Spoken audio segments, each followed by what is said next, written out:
আপনারা জিয়াউর রহমানের ছবি কেন লাগিয়েছেন?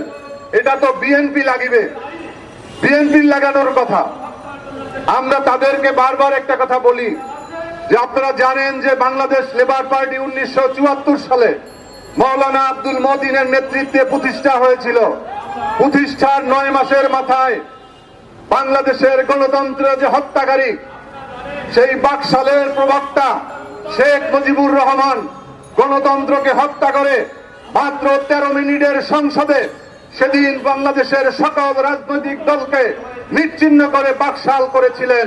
তার মধ্য দিয়ে বাংলাদেশ লেবার পার্টিও নিষিদ্ধ হয়েছিল বাংলাদেশের রাজনীতিতে।